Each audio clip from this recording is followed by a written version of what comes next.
Assalamualaikum warahmatullahi taala wabarakatuh. Apa khabar saudara? Salam bahagia, salam pencerahan. Apa khabar saudara Zamari LC?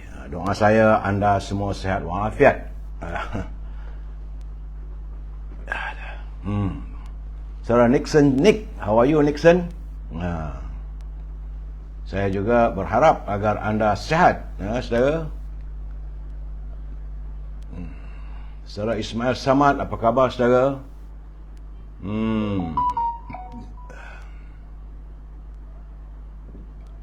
Itu juga saudara Kamar Arifin. Saudara jangan lupa saudara like, share dan subscribe.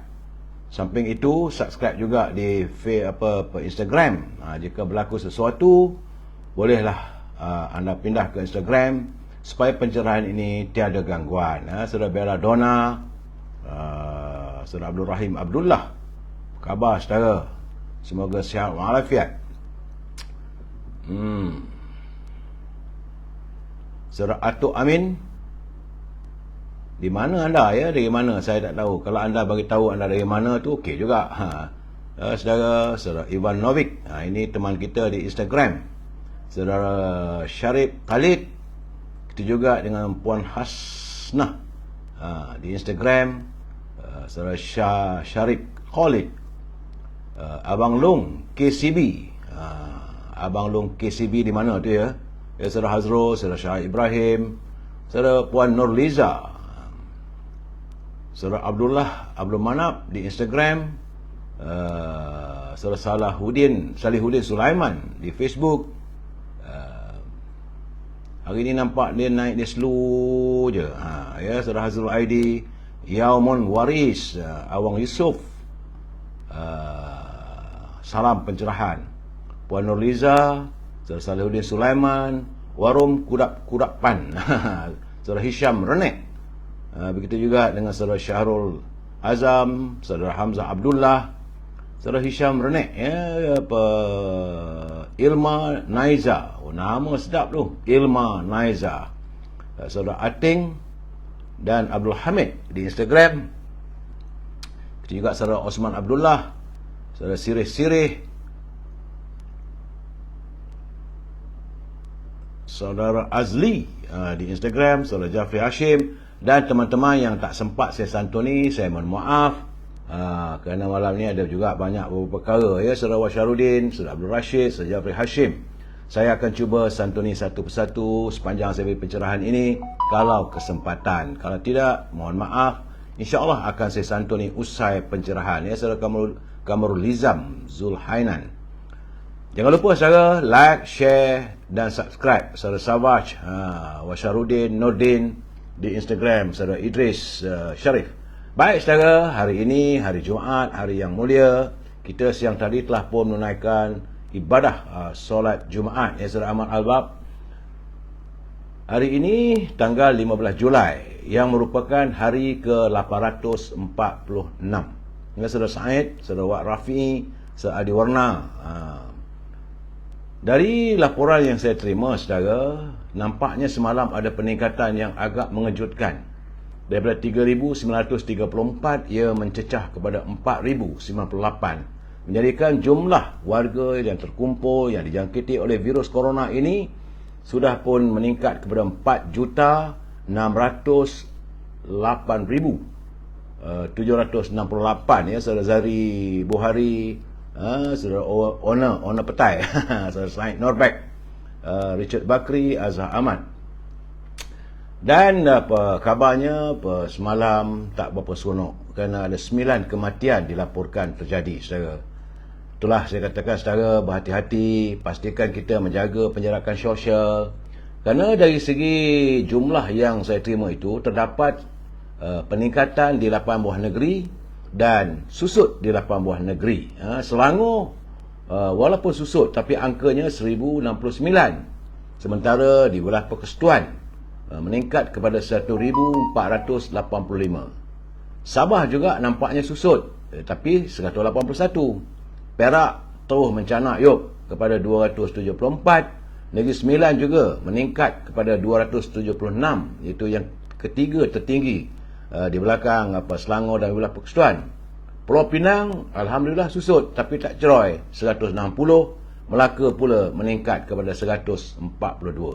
Lain-lain negeri alhamdulillah walaupun ada peningkatan, ada pengurangan, tetapi masih lagi di bawah 100 angkanya. Saudara Johari Hari, saudara Ismail Azmis, Puan Mariam Putih, saudara Ati Ismail, Norman Manaf, Ali Daud, Khaulin Osman.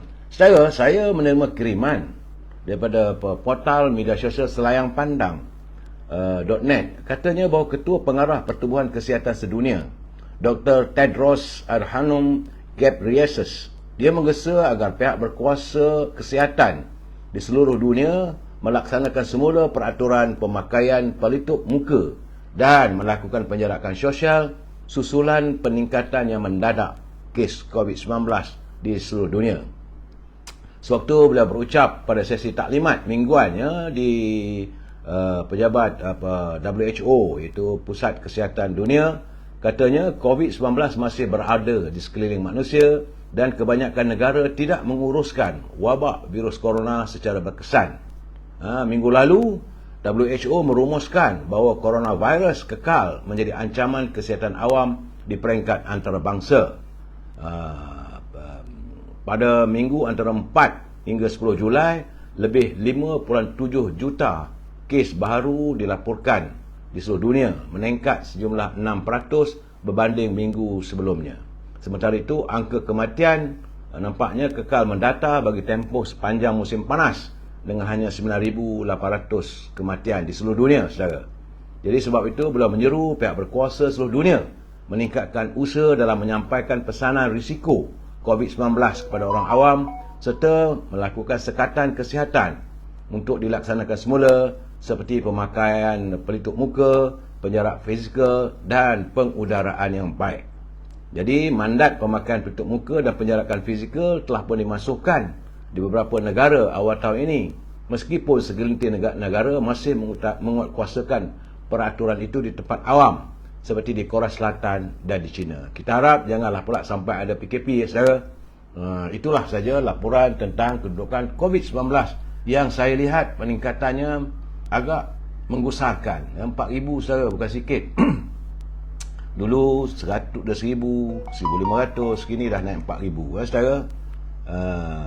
Saudara, kita masuk segmen e-commerce sikit saja, tak lama, saudara. Jadi kalau saudara punya produk, saudara Rosli Yunus, Azhar Tok Kaya, saudara Cik Nurlia, Haris Bailong, Esa Ali, Adnan Yahya, Ahmad Paruza, SAB Hakim Jaafar dan Puan Zarina Zan. Jadi bagi mereka yang punya produk, yang ingin mewawarkan produk mereka, boleh hubungi Al-Azhar di talian 011-330-41241. Al-Azhar, perniagaannya adalah setangi bakur untuk mewujudkan aroma wangi di rumah kita dan di bilik kita. Ingat, saudara, wangi-wangian itu adalah kegemaran para malaikat dan kebencian para syaitan. Saudara juga boleh memesan daripadanya minyak wangi parfum daripada tanah Arab, wanginya, saudara. Saya pakai Amir Al-Qud.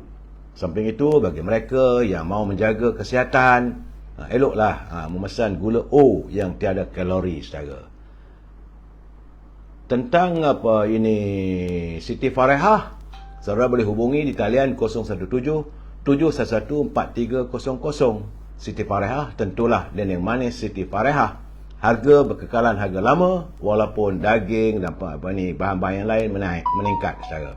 Untuk teman-teman di Lembah Kelang, boleh hubungi Syauqi di talian 012-357-5703 supaya buah-buahan grade AAA boleh dihantar ke rumah saudara. Harganya di bawah pasaran, saudara. Saudara Beautiful Maria, saudara Zalama Ali, Mal Syamsuddin, Cik Nolia, Beautiful Maria di Instagram, saudara Zainal Rashidin.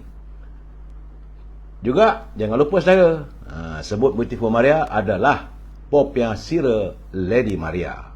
Rasanya sedap, saudara. Harga pun murah, tak mahal mana. Boleh hubungi Nizam di talian 019-435-1203. Popiah Sira Lady Maria, pedas, rangup dan manis. Itulah saja setakat ini, saudara, e-commerce kita. But Kita masuk saudara Sajid Piut dan Muhammad Rifin bin Ishaq, saudara Mazuki Saad, Zian Yan, Puan Mahani Ali, Abdullah Bakar, Adnan Ali.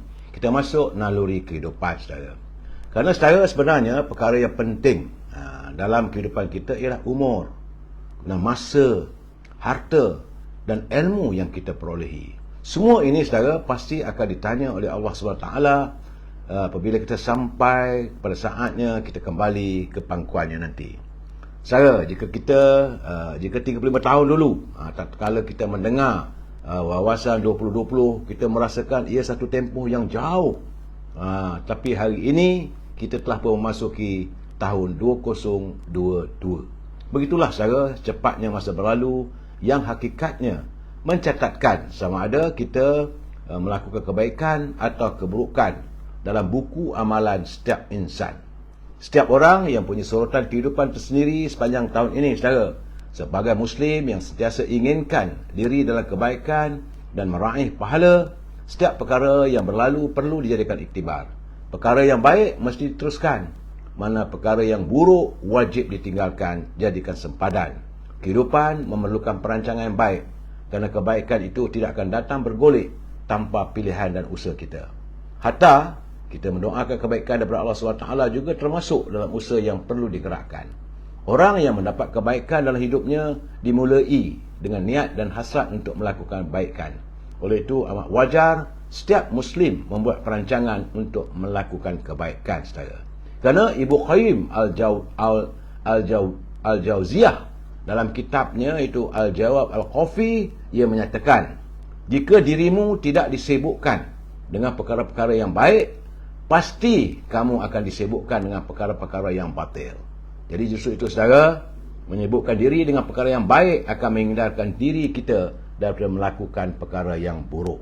Ingat, saudara, jadikan ini pedoman kehidupan kita, saudara, sentiasa memikirkan untuk melakukan kebaikan dan mengenepikan keburukan. Ya, kira Yoshikage, Cik Musa, Muhammad Arsyad, Nazri bin Bahari, Harmainis Darmin, saudara Muhammad Yusof, Cik Musa, Puan Salmah Ibrahim. Itu juga dengan Pak Dinda, Manpol, Zul Marshall, saudara.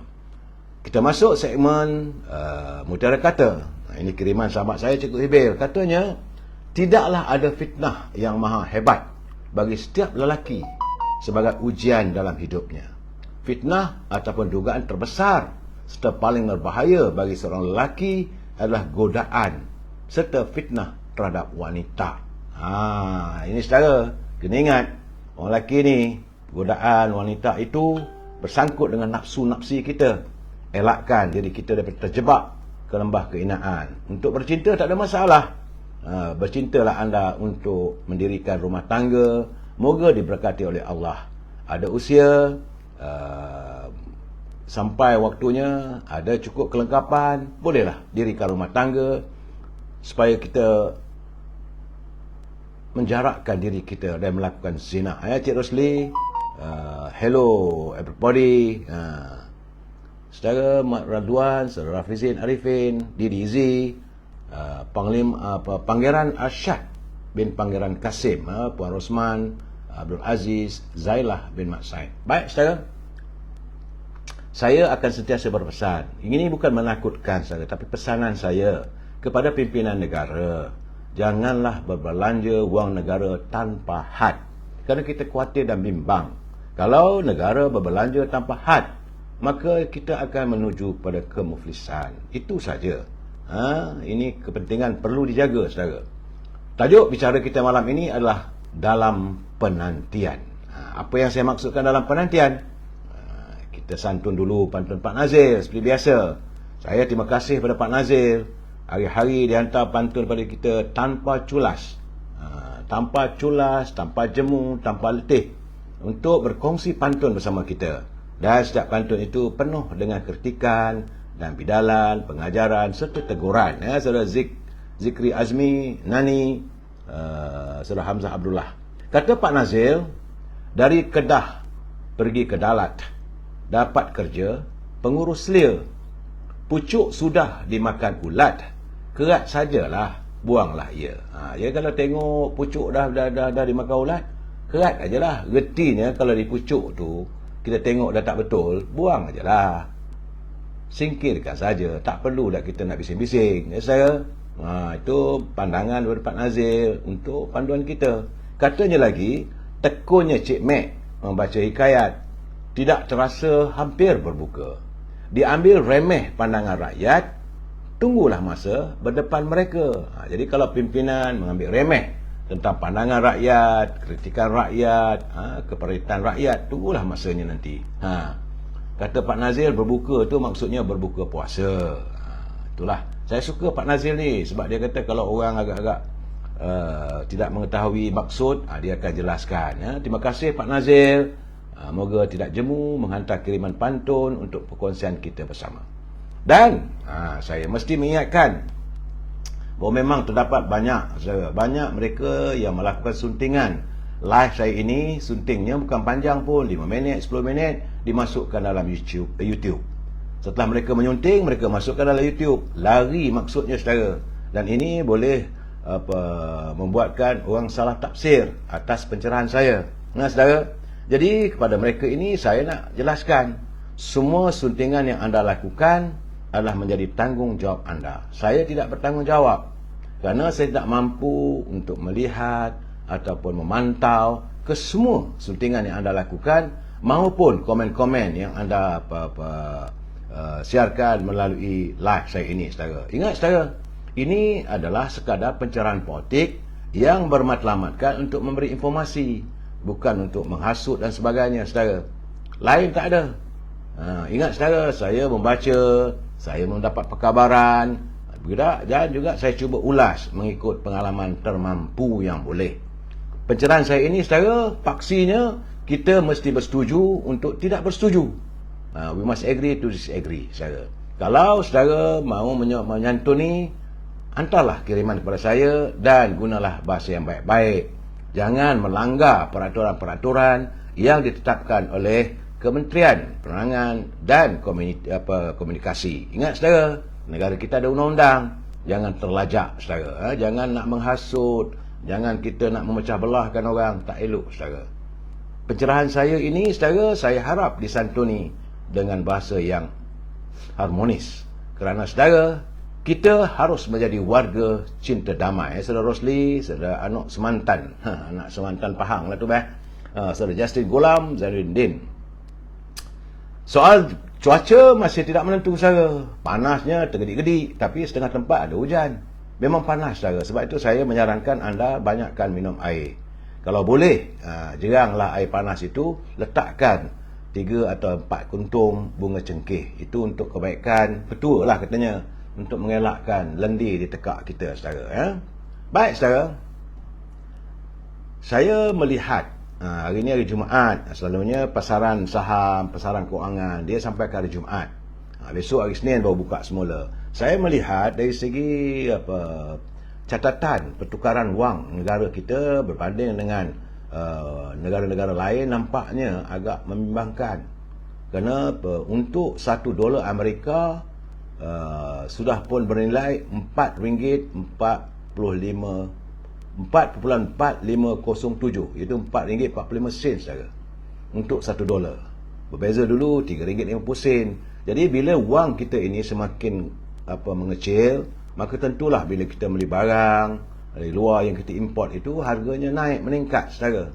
Begitu juga dengan pasaran saham yang didagangkan. Sekarang ni kita tidak lagi dapat mendengar komen ataupun mereka mengatakan bahawa pasaran saham bercampur-campur. Tak ada campur dah sekarang, saudara. Tolak semuanya. Nak buat macam mana, saudara? Kerana indeks terus merosot kepada 1419 berbanding waktu zaman UMNO Barisan Nasional dahulu, sebelum tahun 2018, kita pernah mencatatkan pada angka 1820 indeksnya. Dalam keadaan begitu, saya rasa nampaknya belum lagi lah ada sinar di hujung terowong.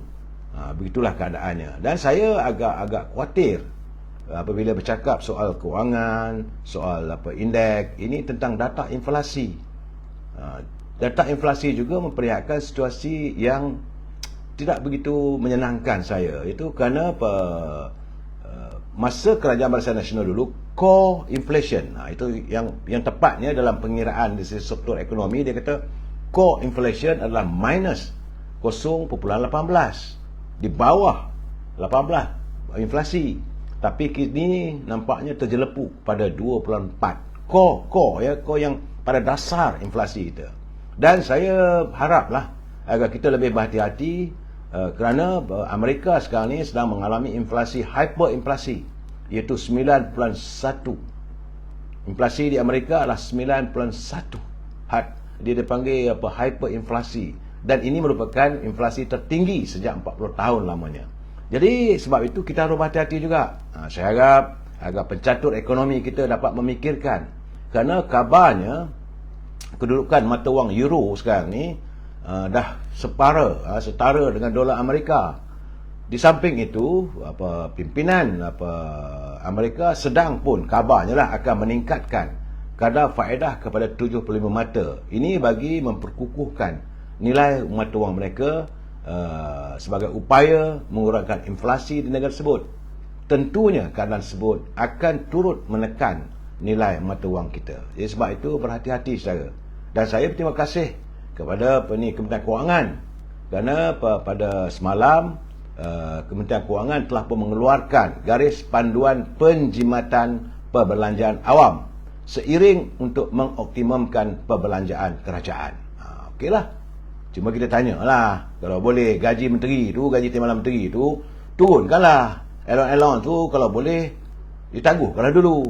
Itu masalahnya sebab menurut satu dokumen 9 halaman yang dikeluarkan oleh Ketua Setiausaha Pembendaraan Kementerian Kewangan, Datuk Seri Asri Hamidun, bertarikh 14 Julai, garis panduan itu menyatakan bahawa kementerian, jabatan, agensi, badan berkanun persekutuan serta syarikat terhad dengan kerajaan dengan jaminan CLBG hendaklah menyusun semula program ataupun aktiviti dan menguruskan aliran tunai mengikut keutamaan dengan memastikan tidak membuat trade-off ke atas program dan aktiviti yang memfokuskan kepada kesejahteraan rakyat. Itu peringatan dan arahan daripada Kementerian Kewangan. Sebab itu kita katakan kalau begitu sentuh jugalah wakil-wakil rakyat ni, ataupun menteri, timbalan menteri, mereka yang berada di JLC, kurang-kurangkanlah kalau boleh. Contohnya lah, kalau duta yang bertaraf menteri, gaji pendapatannya puluhan ribu apa semua, tak ada pun bagus juga. Itu keadaan lah. Kerana sekarang ni katanya kerajaan telah pun mengambil langkah untuk melaksanakan subsidi barangan perlu, iaitu essential goods, serta kawalan harga bagi mengurangkan impak inflasi dunia kepada negara dan rakyat. Peningkatan subsidi sedia ada terutamanya produk petroleum dan minyak masak serta subsidi baru seperti elektrik dan ayam telah menyumbang kepada peningkatan perbelanjaan kerajaan. Pembelanjaan bagi bantuan dan subsidi diunjurkan mencecah kepada 77.7 bilion ringgit berbanding dengan peruntukan 31 bilion yang diluluskan dalam bajet 2022 dahulu. Ini keadaan saya. Jadi saya haraplah setelah Kementerian Kewangan mengeluarkan kenyataan begitu, harus berhati-hati semua dalam perbelanjaan. Kawallah perbelanjaan masing-masing. Saya sering mengingatkan, buy what we need. It is not buy what we want. Berbelanjalah untuk keperluan, bukan untuk apa yang kita mahu. Kalau ikut hati, selalu saya katakan, satu KLCC nak berbalik ke rumah. Berhati-hatilah saudara. Kalau mungkin saudara masih punya wang, masih punya simpanan, berhati-hati. Tak salah saudara, saya mengingatkan anda. Matlamatnya agar kita berbelanja dalam keadaan yang seadanya. Saudara Abdul, saudara Abu Bakar, saudara Wan Zainuddin, saudara Rahmat Abu di Instagram. Begitu juga saudara Rosli Kudin, saudara Ibrahim Adom, Arifin Abdullah, Johasan. Ini tulisan Cina apa ada, saya pun tak tahu. Tulisan Mandarin ke Cina ke Korea ke. Ya, saudara Johasan, saudara Syam Samsuri. Saudara, mula ni saya seronok sebab semalam saya ada cerita tentang cerita rakyat yang memberi pengajaran kepada kita, catatan yang dikirimkan oleh Datuk Sabrici. Hari ni saya dapat kiriman lagi, sedap untuk kita dengar. Iaitu kisah seekor tikus. Ini tikus ni dia mencari makan di pinggir hutan. Tiba-tiba dia dikejar oleh musang. Musang dia makan tikus. Jadi tikus pun dari tempat tak jauh daripada tempat itu terdapat sebuah pondok, di mana ia merupakan tempat pertapaan seorang tua yang sakti. Ini cerita rakyat, saudara, bukan cerita betul. Ini cerita perumpamaan, cerita rakyat. Jadi tikus pun terus pergi ke pondok itu dan meminta pertolongan kepada orang tua yang ada saksi. Jadi dengan menggunakan saktinya, dia pun menukarkan tikus menjadi harimau. Maka tikus yang menjadi harimau itu dia pun mengaum. Bila dia mengaum dan menghambat musang, larilah musang itu ke tengah hutan. Dalam keadaan tersebut, dia bukan hanya menghambat musang, malahan semua binatang dalam hutan itu semua dengaumnya, semua nak dimakannya. Itulah keadaannya. Sampailah satu ketika, maka tikus itu pun balik-balik ke rumah orang tua sakti. Orang yang tua yang punya sakti itu pun nak dipahamnya juga. Akhirnya, orang tua sakti itu pun menggunakan kesaktiannya, menukarkan kembali harimau itu menjadi tikus. Bila dia kembali jadi tikus, dia pun kembalilah masuk dalam hutan, jumpa dengan kawan-kawan. Dia kata orang tua ni tak sesuai, orang tua ni tak sedar diri, sebab dia telah menukarkan aku menjadi tikus kembali. Mari kita protes. Maka kumpulan tikus pun berkatalah, sewaktu kamu menjadi harimau, kamu mengaum, kami pun kamu nak makan, maka orang tua yang ada sakti pun yang membantu kamu pun kamu nak makan. Apa punya binatang lah kamu ini.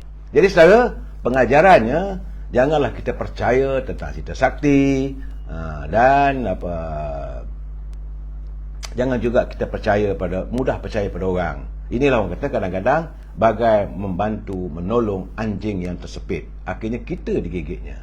Ingat saudara, sesiapa yang memberikan kita pangkat, kita jawatan, ingatlah, jangan pula orang yang beri kita pangkat, orang yang beri jawatan itu, kita pula nak makan dia. Saudara, anak semantan, Puan Latifah Mak Isri, dia saudara Warusdi, saudara Muhammad Barudin, saudara Mak Afian, saudara Hasan, saudara Muhammad Jalani. Saudara,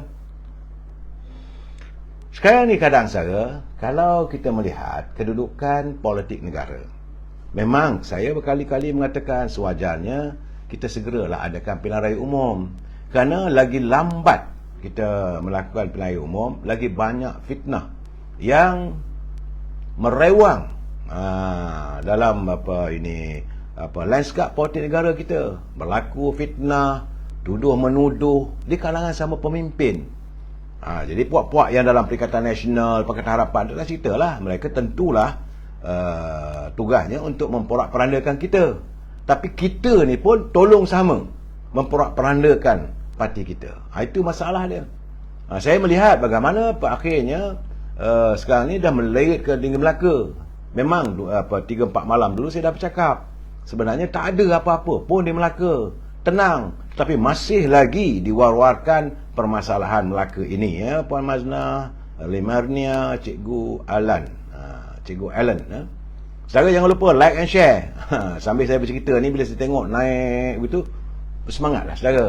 Kalau kurang tu, kurang semangat saya, saudara. Jadi di Melaka, Yang Amat Berhormat Datuk Seri Ketua Menteri, Datuk Seri Sulaiman Ali, dia akhirnya dia geram, sebab akhirnya dia mencabarlah.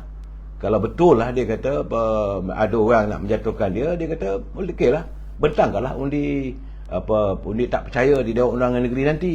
Kabarnya 18 bulan nanti Dewan Undangan Negeri Melaka akan bersidang. Jadi sebab dia kata dia nak tengok sama ada usul itu akan dibentangkan atau tidak.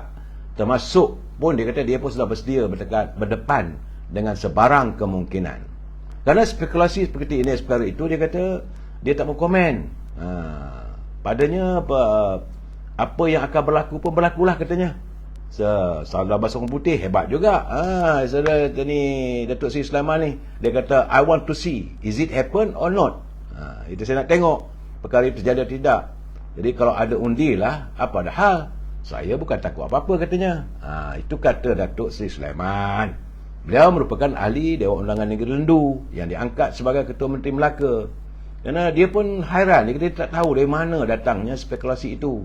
Dan mungkin ada orang suka melihat kita ni berbalas sama sendiri. Walaupun sebelum ini memanglah angin politik Melaka bertiup kencang, kononnya Datuk Seri Sulaiman bakal berhadapan dengan undi tidak percaya dalam persidangan Dewan Undangan Negeri yang bersidang mulai 25 Julai, bukan 18 Julai, 25 Julai nanti. Dan saya dah bercakap dengan Datuk Rauf. Jadi bila sebut cerita tentang masalah undi tak percaya pada Ketua Menteri, nak jatuhkan Ketua Menteri, banyak orang mengatakan pokahnya pada Datuk Rauf. Saya sendiri berbual dengan beliau. Dan Datuk Rauf pun mengatakan sejelas-jelasnya, walaupun beliau sebagai Ketua Perhubungan UMNO Melaka, sebagai Ketua Pengerusi Barisan Nasional Melaka, dia memberi jaminan tidak akan ada sebarang tindakan mengkhianati mandat rakyat. Sebab waktu kita mengadakan pilihan raya dulu, kita katakan bahawa ini mandat rakyat, harus dihormati. Jadi mandat yang diperolehi ketika pilihan raya negeri pada November tahun lalu perlulah dihormati. Meskipun ada timbul spekulasi dan sebagainya, dia kata semua cakap-cakap saja. Semuanya nak main antuk-antuk. Itu keadaannya. Saya terima kasih pada Datuk Idris Rauf yang begitu beliau dengan jelas mengatakan tak ada. Keadaannya aman, damai. Dan mereka sekarang ini sedang berusaha untuk memulihkan ekonomi warga Melaka. Saudara, sebab itu saya juga melihat bagaimana Yang Berhormat Presiden UMNO, beliau mengingatkan dan secara jelas Presiden UMNO Datuk Seri Zahid Hamidi, dia mengatakan politik hari ini sepatutnya tidak harus wujud ada tuntut, ugut. Itu tak perlu berlaku. Yang paling penting sekarang ni perlu adalah diutamakan bantuan rakyat. Dalam satu kirimannya, dia kata politik ugut mengugut, politik menuntut jawatan yang datang dan timbul secara tiba-tiba tidak seharusnya mewarnai politik negara kita. Selaku Presiden UMNO, beliau mesti jeleklah melihat perkara itu. Apa yang diperlukan sekarang ni adalah untuk memulihkan ekonomi semasa dan juga kerajaan yang teguh dengan mandat rakyat, bukannya menuntut jawatan. Menuntut jawatan timbalan Perdana Menteri, jawatan menteri dan sebagainya. Memulihkan ekonomi negara, ekonomi rakyat itu lebih penting, kata Datuk Zahid. Jadi sebab itu dia kata utamakan isu ekonomi rakyat, bukan jawatan timbalan Perdana Menteri. Dan tak usahlah bercakap soal Jabatan Pertubuhan ROS, kononnya begitu begini. Sebenarnya itu tunggu besok lah. Tak payah kita kelang kabut katanya. Tenangkan fikiran, hadapi sebagai wakil rakyat, laksanakan tugas dan tanggungjawab sebagai pemimpin di perangkat akar umbi, di perangkat bahagian. Macam saya katakan semalam, kemarin dulu, turun, tengok senarai harga barang siasat. Jadi dalam keadaan sekarang ni, jangan anda izinkan diri kita terperangkap dengan politik sempang peranang. Politik yang merencam ini tidak menguntungkan rakyat. Jadi sebab kata Datuk Seri Zahid sekarang ni, banyak sangat cerita sensasi, banyak sangat kontroversi dan fitnah, tomahan serta provokasi yang dilakukan.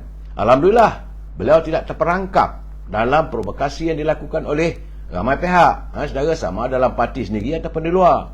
Kerana UMNO sebagai sebuah parti tertua negara ini, sebuah parti terbesar orang Melayu, kita telah pun melalui pelbagai konflik katanya, dan kita akan sentiasa lebih matang dan bijaksana dalam menguruskan apa sahaja sepak terjang politik yang melibatkan UMNO. Itu kenyataan Presiden UMNO. Dia tak terjebak dengan begitu. Apa yang penting bagi kita semua dan juga kepimpinan utama parti ialah kebersamaan dan ukhuwah harus dijaga. Dia tak senang melihat ada pihak-pihak yang sengaja mencetuskan suasana. Parti ini akan sentiasa matang dan akan tetap bersedia untuk mengemudi orang-orang Melayu, Bumi Putera dan rakyat Malaysia terutama sekali dalam menghadapi PRU 15 nanti. Dalam keadaan hari ini, politik yang dimainkan haruslah berpijak pada realiti semasa rakyat. Politik ugut mengugut, politik menuntut jawatan yang datang dan timbul secara tiba-tiba tidak seharusnya mewarnai landscape politik negara. Yang wajar dituntut hari ini ialah mandat rakyat melalui pilihan raya bagi menangani ketidaktentuan politik agar kestabilan terhasil, dasar ekonomi yang lebih kukuh dan mampu menarik minat pelabur. Itulah harapan seorang presiden. Sebab itu saya melihat juga bagaimana kenyataan Ketua Penerangan yang juga waktu yang sama beliau adalah sebagai penasihat ekonomi kepada Yang Amat Berhormat Perdana Menteri, Saudara Syahril Hamdan. Dia kata soal sambung tak sambung memorandum persefahaman dengan pembangkang itu bukan menjadi persoalan. Dia menjelaskan bahawa rasionalisasi penamatan MOU antara kerajaan dan pembangkang ini akan berakhir pada 31 Julai. Memanglah ada laporan mengatakan pemimpin UMNO berpandangan seolah UMNO ini merupakan musuh terbesar kita pada masa ini. Dia pun hairan. Ini dia merujuk kepada kenyataan Datuk Nazir Aziz. Takkanlah UMNO itu menjadi musuh pada kita. Beliau sendiri sebagai penasihat ekonomi pada menteri dan sedang bergelut untuk menyelesaikan kemelut ekonomi negara, kemelut kehidupan rakyat. Jadi apa hal pula? Itu katanya. Jadi dia kata pertama sekali kita yang dimaksudkan tu siapa? Apakah ia musuh dalam selimut? Jadi katanya kita harus berpegang pada keputusan parti yang jelas pada 14 April 2022 di mana Majlis Tinggi UMNO telah pun membuat beberapa keputusan. Selain itu, Perhimpunan Agung Khas diadakan untuk mengabsahkan usul Perhimpunan Agung UMNO 2021 berkenaan dengan pindahan perlembagaan mengenai tempoh pemilihan jawatan dalam parti. Dan dia kata Yang Amat Berhormat Datuk Ismail Sabri juga sebulat suara dicadangkan oleh Majlis Tinggi UMNO untuk menjadi Perdana Menteri dan sebagai calon Perdana Menteri bila pilihan raya yang ke-15 diadakan. Tak ada masalah. Jangan ada sebarang elemen usaha untuk melakukan antuk-antuk. Ini yang saya katakan saya, antuk-antuk. Sebab MOU persefahaman di hujung penggal, PRU akan tetap diadakan. Di sinilah UMNO dan Perdana Menteri yang khususnya datang daripada UMNO perlu ada ruang menentukan tarikh sesuai. Parti buat keputusan agar selepas 31 Julai tangan kita tidak lagi terikat dengan option apa saja di antara Perdana Menteri, orang UMNO dan juga ini parti-parti pembangkang. Jadi persoalan apa ini tamatkan apa ini kerjasama itu memang jelas dalam Perhimpunan Agung UMNO. Dan Yang Amat Perdana Menteri kata Saudara Syahril Hamdan sentiasa menghormati keputusan parti. Cuma kita nak tanya bila? Memanglah kita kadang-kadang tak sabar nak tunggu bila dan bila. Sebab itu ini pergerakan pemuda UMNO dia menuntut, dia kata Perdana Menteri Datuk Seri Ismail Sabri hanya mempunyai pilihan untuk membubarkan parlimen sekiranya Parti Bersatu berterusan mendesak dalam soal pelantikan jawatan timbalan Perdana Menteri. Pada masa sama dia kata Perdana Menteri disarankan supaya tidak melayan kerana kelompok pemimpin bersatu yang terus-menerus menuntut dalam soal pelantikan TPM dan isu bilangan barisan dalam kabinet yang dikatakan termaktub dalam perjanjian yang dimeterai antara Yang Amat Berhormat Perdana Menteri dengan Tan Sri Muhyiddin. Itu kenyataan Ketua Pemuda Datuk Dr. Ashraf Wajiduski. Dia kata selaku naib presiden yang kanan dalam UMNO, Datuk Seri Ismail Sabri lebih bijak dan amat mengetahui hakikat bahawa sebarang perjanjian dengan pihak lain mestilah dirujuk kepada parti. Lagipun edah pilihan raya umum sekarang ni yang ke-15 sudah pun tiba. Jika mereka ikhlas mahu menstabilkan dan selesaikan masalah ekonomi yang membelenggu rakyat ketika ini, maka kata Datuk Ashraf Wajidi, kembalikan mandat itu kepada rakyat. Biarlah rakyat membuat ketetapan kerajaan mana sebenarnya untuk menjadi pilihan. Malah Datuk Ashraf Wajidi berkata Presiden PAS Tan Sri Abdul Ali Awang sendiri mengakui bahawa tiada perjanjian seumpama itu. Perdana Menteri sendiri tidak pernah memaklumkan kepada kepimpinan parti dan Majlis Tinggi UMNO tentang wujudnya sebarang bentuk perjanjian sedemikian. Jadi dia kata soal isu itu tak timbul lah. Sebab itu hari ini saya melihat bagaimana pandangan geostrategis UTM Profesor Madlia Dr. Azmi Hassan dalam dialog Understanding Yemen Crisis. Dia kata bahawa dia hairan kenapa Bersatu menimbulkan isu jawatan TPM dan juga menteri, kerana ini bukan masanya katanya.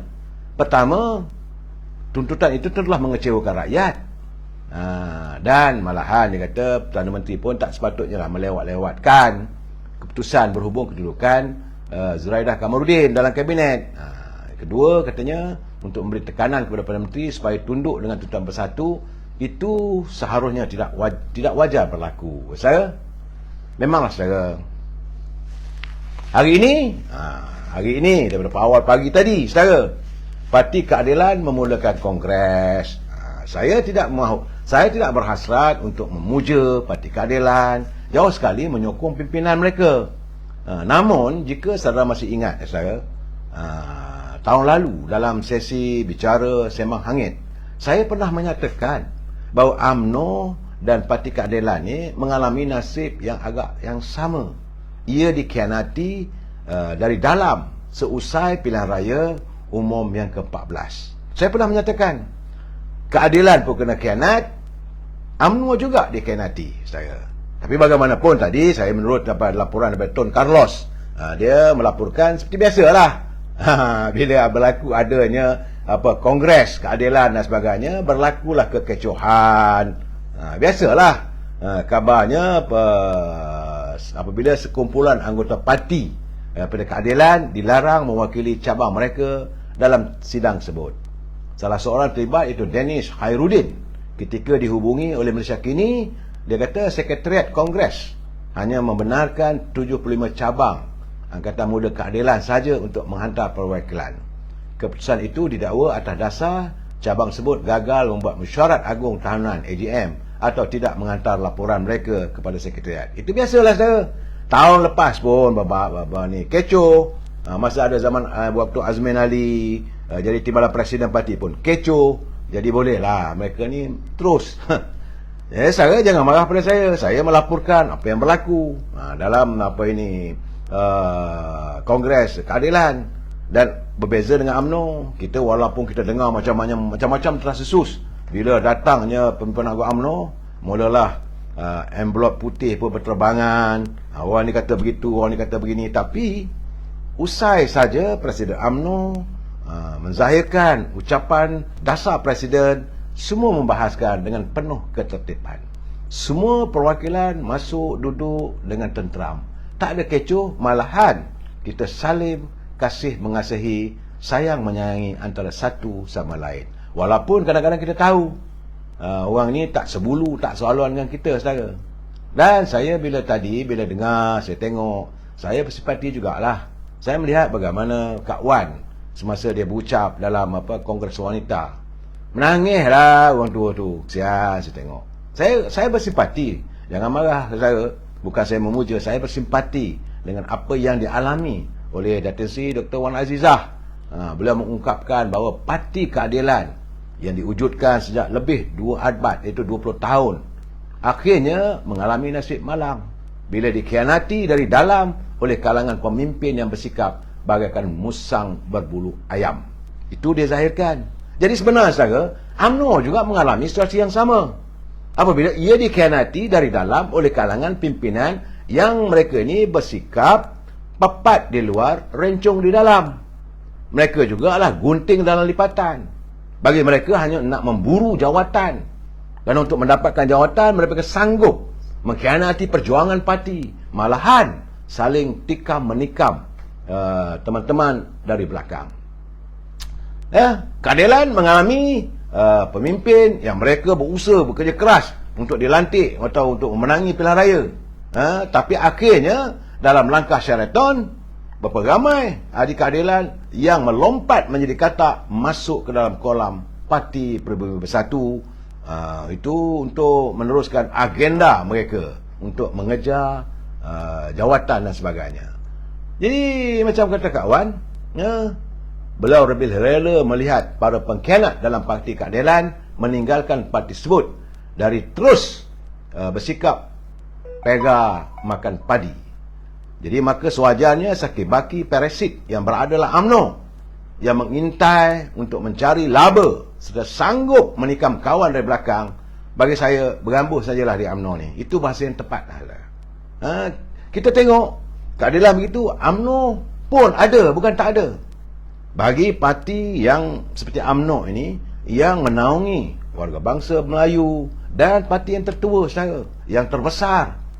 Jadi kita tak boleh mengizinkan wujudnya parasit-parasit yang meletakkan kepentingan mereka. Orang lain semua tak betul, dia saja betul. Biarlah, saudara. Kalau mereka keluar pun, berapa ramai pun nak keluar, keluarlah. Kononnya boleh bawa ahli ramai-ramai, keluar. Silakan, tak ada masalah.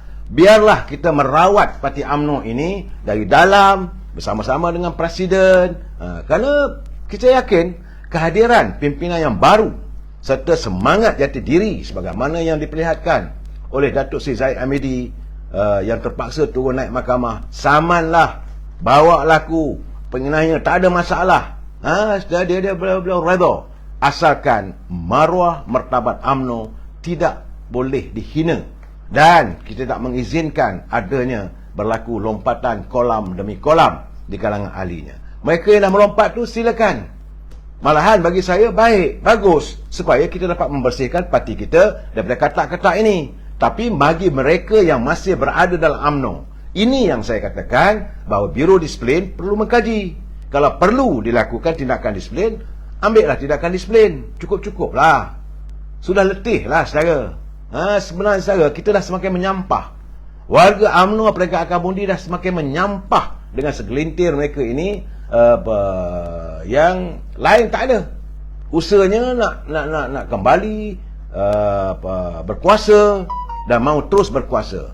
Dan semua ini tak boleh kita izinkan, sebab kita dalam usaha untuk menggapai kuasa sepenuhnya di Putrajaya.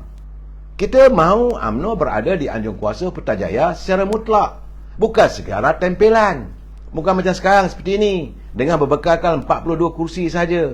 Maka banyak cadangan-cadangan, idea-idea bernas untuk memajukan negara tak dapat terlaksana kerana adanya parti-parti yang bersekongkol dalam pimpinan kerajaan hari ini yang tidak sehaluan dengan kita. Sebab itu kita menuntut agar segera diadakan pilihan raya umum. Itu saja sebenarnya saudara. Sebab itu kalau mereka yang rasa nak mengejar jawatan sebagainya, pendam dulu, sabar dulu, ada masanya. Apa yang risau sangat? Saya dah katakan, sebab itu saya tengok sebenarnya saya masih lagi istiqamah dan menaruh harapan dengan UMNO dan mendoakan kepada mereka yang cuba menjahanamkan UMNO itu, maka celakalah mereka itu, saudara. Sekarang ni saya dapat kiriman daripada sahabat saya, Saudara Nabil. Dia hantar kiriman, dia kata sama ada ROS lulus atau tidak sebenarnya dah tak penting dah. Memanglah yang terbaik kalau ROS itu meluluskan, bukan permohonan, kita bukan memohon saudara. Mereka meluluskan ketetapan. Ini perlu kadang-kadang kerana ayat ni tak betul ni sebenarnya. Bukan kita nak pohon daripada ROS. Kita ahli UMNO telah pun meluluskan pindaan perlembagaan yang dilakukan macam saya katakan semalam. 4 sebab ROS tak bolehlah kita nak tolak atau membatalkan. Ini keputusan melalui mesyuarat agung EGM, saudara, mesyuarat agung khas untuk meminda perlembagaan. Tapi kalaulah ada pihak-pihak yang masih mahu melihat bahawa keputusan Perhimpunan Agung Khas itu nak ditolak, pulanglah. Tetapi saudara jangan lupa, kalau tak dapat, ROS tak luluskan, okeylah. Sebab kita nak mengatakan bahawa ROS dia hanya memantau untuk melihat agar pentadbiran setiap pertubuhan, sama ada persatuan, sama ada NGO, sama ada parti politik, terlaksana perjalanannya. Perjalanan parti itu tidak berlaku sempang peranang, tipu menipu. ROS ada kuasa lah untuk menegur. Ini tak betul, kena ikut balik. Itu sepatut peranannya. Tapi kalau banyak orang menimbulkan bahawa ROS akan tolak, ada pula kata ROS akan luluskan, saya kata apa hal lah dia orang ni. Mereka kadang-kadang bercakap, kadang-kadang mereka ni bukan pakar dalam bidang perlembagaan, bukan pakar dalam bidang undang-undang. Sebab saya melihat sebenarnya Yang Amat Perdana Menteri, beliau adalah berlatar belakangkan kepada bidang guaman. Beliau adalah seorang lawyer, seorang peguam. Begitu juga UMNO tentulah mempunyai barisan peguamnya, bukan satu orang. Tentulah Majlis Tinggi akan merujuk kepada peguam, boleh ke tak boleh. Tentulah peguam mengatakan boleh, barulah Majlis Tinggi meneruskan untuk memanggil satu mesyuarat khas untuk meminda perlembagaan. Tapi kalau itu pun nak digagalkan, buatlah, tak ada masalah. Saudara, kerana jangan lupa, waktu PAU kita sebulat suara memutuskan bahawa pelbagai ini perlu dipinda. Dalam waktu yang sama, kita katakan bahawa pilihan raya umum perlulah dilakukan sebelum pemilihan jawatan dalam parti. Tapi kalau ROS memutuskan untuk menolak keputusan EJM tu, tak tahulah saya. So, apakah ahli-ahli UMNO akan gembira? Memanglah, sudah mestinya tidak. Dan ramai juga yang akan menganggap keputusan ROS itu mungkin akhirnya menimbulkan persepsi atas adanya tangan-tangan gaib tertentu untuk kepentingan peribadi mereka. Jadi jikalah Datuk Seri Najib dipenjarakan, kononnya bahawa perkara begini, Datuk Seri Najib mesti masuk penjara, Datuk Seri Zahid Hamidi kalah perbicaraan, itu tidak akan menghalang warga UMNO untuk memilih mereka sebagai pemimpin. Percayalah cakap saya, ahli-ahli parti tidak akan lupa siapa yang telah bersama UMNO dan menaikkan semula UMNO dan tidak pernah berhenti walau sehari untuk membedil Pakatan Harapan dan Perikatan Nasional sehingga mereka terlingkup. UMNO hari ini secara perkasa adalah kerana jasa bakti Datuk Seri Najib dan Datuk Seri Zahid Hamidi. Ini kena ingat, saudara. Jadi ahli parti tidak seharusnya lupa siapa yang memimpin UMNO dan siapa pula pemimpin UMNO yang lari. Ini yang saya katakan, lari masuk gua, kata Datuk Seri Najib, melari masuk gua, menyembunyikan diri, berpakat, dan mereka ini menjilat Parti Perwira Bersatu setelah UMNO dikalahkan. Jadi soal sekarang ni nak membicarakan Najib itu hanyalah sekadar untuk menyemarakkan kemarahan ahli parti yang sudah pasti akan menghukum geng broker-broker ni. Kalau itu mereka campur tangan lah, saya rasa itu tak adalah. Tetapi bagaimana kalau mereka bersorak, sebab kita tahu kita ikut apa saja keputusan mahkamah, kita tak akan mempertikaikan. Bagi kita kedaulatan undang-undang, kedaulatan perlembagaan dan undang-undang mesti sebagai daripada rukun negara kita, saudara. Jangan lupa. Jadi kita kena ingat bahawa dalam UMNO sekarang ni ada geng broker. Mereka ni berjawatan, punya wang, saudara. Sebab itu bila orang bertanya, apakah ada dua camp dalam UMNO? Jawab saya, ada. Memang ada dua camp yang diwujudkan oleh broker-broker. Kalau broker ni tak adalah wujud sebarang camp. Hubungan antara Presiden UMNO dengan Perdana Menteri tak ada masalah. Presiden bercakap secara terbuka bahawa Yang Amat Berhormat Datuk Ismail Sabri adalah sebagai ketua kerajaan. Dan andainya kita menang pilihan raya nanti, maka beliau tetap akan jadi ketua kerajaan sebagai Perdana Menteri. Yang Berhormat Datuk Seri Zahid bersama dengan Tuan Mak Hassan, Datuk Seri Najib dan pimpinan yang lain akan berusaha untuk memantapkan Parti UMNO. Itu dah jelas. Tapi soalnya sekarang ni, mereka yang saya katakan geng-geng broker, kluster-kluster broker ini, mereka merasakan bahawa diri mereka tidak selamat seandainya Datuk Seri Zahid masih lagi memimpin UMNO. Kerana mereka ini pasti akan digugurkan. Sebab itu mereka berusaha sedaya mungkin untuk berpaut kepada Datuk Ismail Sabri. Di sinilah saya katakan kematangan pemikiran wajar seorang Perdana Menteri nak melihat. Selagi apa susah sangat. Ada orang mengatakan macam Nazir katalah, mestilah Presiden parti itu jadi Perdana Menteri. Jadi bila Datuk Ismail Sabri jadi Perdana Menteri, wajar jadi Presiden parti. Saya lihat bagaimana Pak Jokowi, dia bukan Presiden Parti Golkar, tapi beliau menyantuni kerajaan apabila Parti Golkar ini ditenteramkan oleh presidennya, mengadakan unjuran baik dengan parti-parti pembangkang yang lain. Jadi tenteramnya politik di Indonesia itu, Pak Jokowi mudah melaksanakan tugas tanggungjawab sebagai Presiden Indonesia. Majulah negara Indonesia. Kita di sini ni bukan ramai pun, 4-5 orang ni lah broker-broker ni. Mereka inilah berhasrat, kalau aku tak dapat, biar parti jahanam pun jahanam lah. Ini bagi saya orang tak bertanggungjawab. Saudara, mereka ini juga mengiringi Presiden, mengiringi Perdana Menteri, mengharapkan agar Perdana Menteri jadi Presiden parti. Kerana jangan lupa, dalam pilihan raya umum, yang paling penting adalah watikah. Tadi saya dengar juga masa dekat ini Kongres Keadilan, bila Datuk Saifuddin Nasution dia kata siapa tak setuju nanti tak dapat watikah. Lepas tu ini Ketua Pemuda pun mengatakan tak dapat watikah nanti macam mana nak bertanding. Artinya dalam prasyarat utama untuk menjadi calon tanding dalam pilihan raya mesti mendapat watikah daripada Presiden Parti. Ini yang menjadi kengerian, ketakutan kluster-kluster broker. Sebab itu mereka berhabis-habisan cari duit, cari upaya supaya ahli-ahli akar umbi ini kalau boleh memandang hina pada Presiden. Kalau boleh nak ditukar jawatan Presiden dengan orang lain. Orang lain tak lain tak bukanlah. Mereka mahu supaya Datuk Seri Ismail Sabri. Jadi bagi saya kata, apa hal lah dia orang ni? Jangan dikocakkan air di kolam.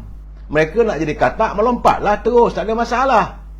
Kita warga UMNO peringkat akar umbi pun dah kenal. Saya bersyukur sebab saya cuba berhubung dengan warga pimpinan akar umbi. Mereka kenal dan mereka faham. Daripada Perlis sampailah ke Sabah, dalam masa 1-2 minggu ini banyak kalilah saya berbual dengan pimpinan-pimpinan warga UMNO akar umbi. Mereka mengatakan datanglah banyak mana pun, dedak apa pun taburlah. Kalau kami rasa nak ambil, kami ambil. Kalau rasa kami tak nak ambil, kami tak nak ambil. Dan namun kami untuk bersekongkol dengan kluster broker ini tidak sama sekali. Ini kena jelas. Sebab itu saya katakan, kalau sesuatu berlaku, kalau katalah ROS kata besok lah, kita tunggu besok. Rasanya saya rasa lulus. Sama ada lulus ataupun tak lulus, saya mengharapkan agar peringkat ahli akar umbi, kita akan mengadakan mesyuarat cawangan dan sebagainya. Terus kita utamakan, kita buat usul bahawa jawatan Presiden, timbalan Presiden tak payah ditandingi. Apa nak jadi pada broker tu? Kalau kita dapat membuatkan satu usul sebegini, saya ingat UMNO tenteram. Kalau akar umbi dah buat ketetapan, bahagian buat ketetapan, bagaimana macam kita buat 145 bahagian tu hari, kita tuntut untuk tidak bekerjasama dengan PBM. Kita buat tuntutan supaya akar umbi, cawangan-cawangan, bahagian-bahagian mahukan jawatan kepimpinan tertinggi parti dikekalkan. Apa dia nak buat? Dan kita juga mendukung sepenuhnya Datuk Seri Ismail Sabri sebagai Perdana Menteri. Saya rasa kalau itu berlaku tak ada masalah. Dan saya yakin bahawa kita sebagai ahli parti, kita boleh menegur. Apa ada masalah? Bukan kita tak tegur. Saya pun bukan tak sekali dua saya tak tegur. Saya tegur juga. Kalau tak betul, saya tegur Perdana Menteri. Sebab teguran saya tu kerana berdasarkan beliau adalah sebagai naib Presiden UMNO. Macam saya katakan berkali-kali, jika sesuatu berlaku pada beliau atas sifat saya sebagai warga UMNO, sebagai ahli UMNO, kita akan memapah beliau kerana beliau adalah naib Presiden UMNO. Jadi sepanjang beliau berada di anjung kuasa di Sri Perdana, kalau kita lihat perkara itu boleh menjejaskan kepimpinannya, boleh menjejaskan kedudukannya di kacamata warga UMNO, saya tegurlah.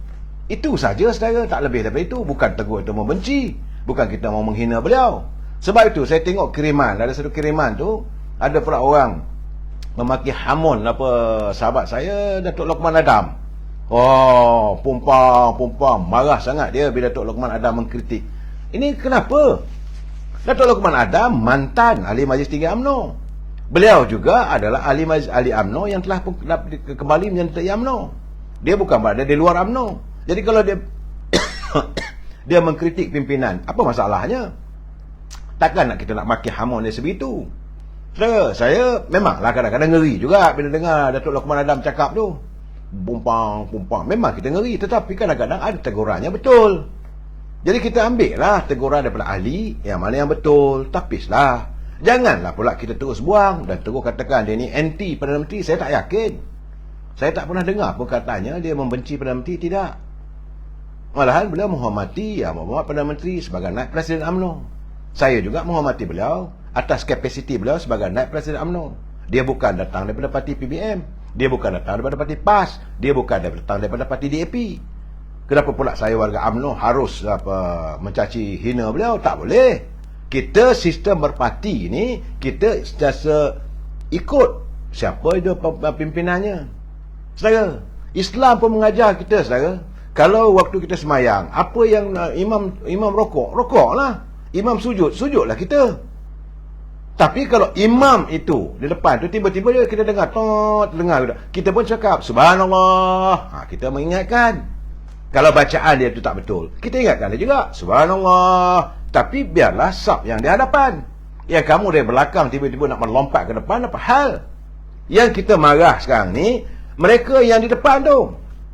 Imam depan, mereka di belakang. Kita belakang mereka. Tapi kita nampak tindak tanduk mereka itu. Tegur, tak nak. Malahan mengiyakan pula. Tiba-tiba maknanya solat 3 rakaat, dia buat solat 2 rakaat. Tak ada pula dengar subhanallah. Ini keadaan. Islam dah menunjuk cara. Imam adalah pemimpin. Bila dia angkat takbir, Allahu Akbar, kita pun Allahu Akbar. Yang kita mendahului dia, apa hal? Jadi benda beginilah kita harus ingat. Ini harus kita berpegang. Kita mesti berpegang kepada apa yang diperlihatkan oleh Islam. Kita ni penganut agama Islam, saudara.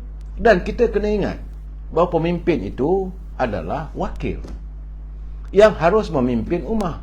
Kita harus menyokong mereka, asalkan mereka tidak lari ataupun tersasar daripada kepimpinannya. Itu saja. Kalau dia lari, kita tegur. Takkan tak boleh tegur pun. Sebab tidak ada sesiapa pun bersikap maksum di hidup di dunia ini. Saya haraplah dalam keadaan begini kena jelas. Dan kita menanti dengan penuh debaran apakah keputusan besok.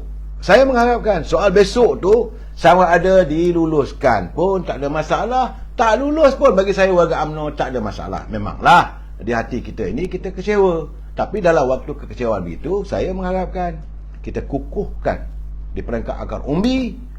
Apa sajalah membujur lalu menentang patah. Yang kita perlu hadapi sekarang ini adalah musang berbulu ayam, gunting dalam lipatan. Parasit di rumah UMNO ini perlu kita singkirkan. Tak usah pedulilah sama ada dia kawan kita ke orang lama, tak usah peduli. Kalau mereka bersifat sebagai parasit yang akan menghancurkan parti, orang inilah perlu kita singkirkan. Jangan kita makikan. Itu saja. Kita jumpa lagi malam esok. Wabillahi taufiq wal hidayah. Assalamualaikum warahmatullahi taala wabarakatuh. Selamat malam.